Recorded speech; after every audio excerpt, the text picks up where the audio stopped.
ये YouTube है और आप वॉइस नोट सुन रहे हैं। हेलो हाय, मेरा नाम पंकज जीना है। मुझे नहीं पता कि आज के दिन को कैसे कहा जाए, लेकिन ये दिन आवाज़ का दिन है।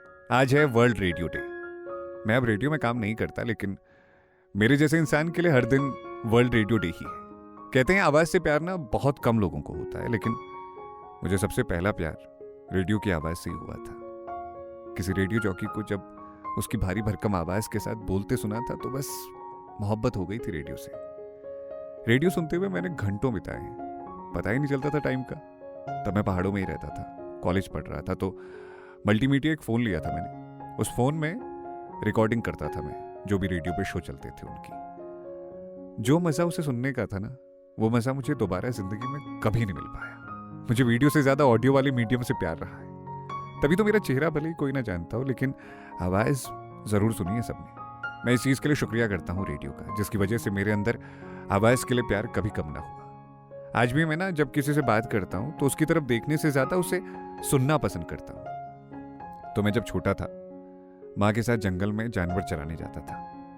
कंधे में एक बैग होता था और उसमें हमेशा एक रेडियो रहता था। उसका लंबा सा एंटीना बाहर निकल रहा होता था। उसका लंबा सा एंटीना बैग से बाहर झांकता था। जिस दिन उसके सेल खत्म हो जाते थे, एक अजीब सी फीलिंग आती थी। ऐसा समझ लो जैसे किसी दिन अचानक से इंटरनेट बंद हो जाए तो कैसा लगता है, बस वैसा ही हमको महसूस होता था। मैंने विविध भारती बहुत सुना है।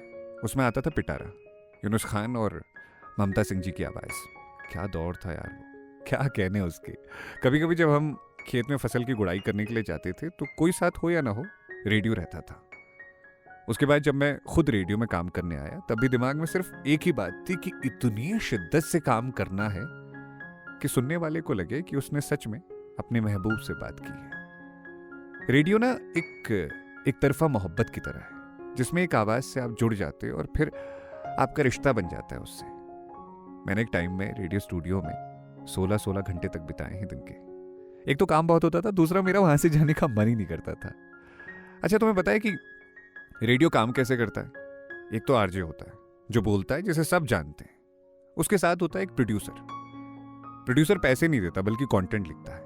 एक होता है कॉपीराइटर, जो रेडियो में आने वाले आप ऐड सुनते हैं ना, brought to you in association with, वो जो होता है वो कॉपीराइटर लिखता है। उसके अलावा एक होता है साउंड इंजीनियर, जो कई बार रेडियो के गाने और मतलब वो जो ऐड टाइप के बजते हैं उनको बनाता है। फिर होती है एक लंबी चौड़ी टीम, अब तो डिजिटल की टीम भी रखी जाती है। इसके अलावा बाकी सब तो कॉर्पोरेट की तरह ही होता है वहाँ भी। पर मज़े की नौकरी होती है रेडियो जॉकी की। वो बात अलग है कि कहीं कहीं उसे परेशानी भी आ जाती है, पर फिर भी आम लोगों की ज़िंदगी से अगर मैं तुलना करूँ तो रेडियो जॉकी होना दुनिया की दूसरी नौकरियों से लाख गुना बेहतर है। तुम बताओ यार, तुम्हारी क्या यादें हैं रेडियो से जुड़ी हुई? क्या तुम भी आवाज़ से मोहब्बत करते हो? क्या तुमको भी पसंद है रेडियो? मैं इंतज़ार करूँगा तुम्हारे जवाब का। कहानी वाला लड़का 9@gmail.com पर मुझे ईमेल करना। अभी पास आ जाओ, एक झप्पी का वक्त है। I love you. अपना ख्याल रखना। फिर मिलेंगे अगले वॉइस नोट में। ठीक है, बाय बाय, टेक केयर।